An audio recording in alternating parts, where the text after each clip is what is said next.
Hello welcome back to our channel. അപ്പോൾ ഇന്ന് ഞങ്ങളുടെ വെഡ്ഡിങ് ആനിവേഴ്സറി ആയിരുന്നു കേട്ടോ. അപ്പോൾ ഞങ്ങൾ ഓഫീസിൽ വെച്ചിട്ടാണ് സെലിബ്രേറ്റ് ചെയ്തത്. സാധാരണ വെഡ്ഡിങ് ആനിവേഴ്സറി എന്ന് പറയുമ്പോൾ ചെറിയ ഒരു കേക്ക്, ഒരു 1/2 കിലോൻ്റെ ഒരു കേക്ക് അറ്റം മേടിച്ച് വീട്ടിൽ മുറിക്കാറായിരുന്നു പതിവ്.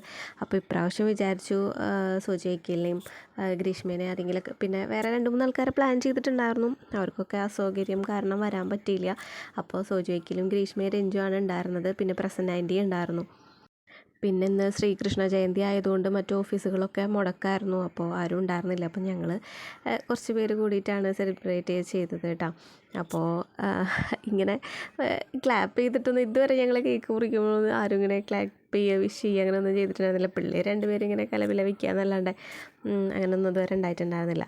അപ്പോൾ ഞങ്ങൾ ഓഫീസിൽ വെച്ച് കേക്ക് മുറിച്ചു.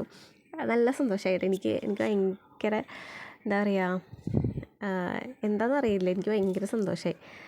എനിക്ക് ഈ ആൾക്കാർ എൻ്റെ എന്തെങ്കിലും പരിപാടിക്ക് എൻ്റേതായിട്ടുള്ള, ഞാൻ ആഘോഷിക്കുന്ന, ഞാൻ സന്തോഷിക്കുന്ന ഒരു ഇതിൽ എൻ്റേതായിട്ടുള്ള എനിക്ക് അത്രയും ക്ലോസ് ആയിട്ടുള്ള ആൾക്കാർ എൻ്റെ കൂടെ ഉണ്ടാകുമ്പോൾ എനിക്ക് ഭയങ്കര സന്തോഷമാണത്. കേക്ക് ടെൻഡർ കോക്കനട്ടിൻ്റെ കേക്കായിരുന്നു കേട്ടോ. അത് ഞങ്ങളുടെ ചാവക്കാടിൻ്റെ കേക്ക് ബോക്സ് എന്ന് പറഞ്ഞിട്ടൊരു ഷോപ്പിൽ നിന്നാണ് ഞങ്ങൾ മേടിച്ചത്. ടേസ്റ്റ് ഉണ്ടായിരുന്നു, എല്ലാവർക്കും ഇഷ്ടപ്പെട്ടു. പിന്നെ കേക്ക് കട്ടിങ്ങിനൊക്കെ ശേഷം ഞങ്ങൾ ഫുഡ് കഴിക്കാൻ പോയിട്ടുണ്ടായിരുന്നു കേട്ടോ. ഞങ്ങൾ ജ്യൂസി മന്തി കഴിക്കാമെന്നാണ് ഉദ്ദേശിച്ചിട്ടുണ്ടായിരുന്നത്. പക്ഷേ ഞങ്ങളൊരു 1:30 സമയത്താണ് അവിടെ പോയത്. പക്ഷേ അവിടെ ഉണ്ടായിരുന്നില്ല. 4 മണിയൊക്കെ ആവും ജ്യൂസി മന്തി കിട്ടാമെന്ന് പറഞ്ഞു. അങ്ങനെ ഞങ്ങൾ സാദാ മന്തി കഴിച്ച് ചിക്കൻ മന്തിയും ഹാഫ് ബീഫ് മന്തിയും ഓർഡർ ചെയ്തിട്ടുണ്ടായിരുന്നു. ബീഫ് മന്തി നല്ല ടേസ്റ്റ് ഉണ്ടായിരുന്നു കേട്ടോ. വടക്കേകാട് ഭാഗത്തുള്ള ഒരു ഹോട്ടലിലേക്കാണ് പോയത് കേട്ടോ. കുഴിമന്തി എന്ന് പേരുള്ള ഒരു ഹോട്ടലിലേക്കാണ് പോയത്.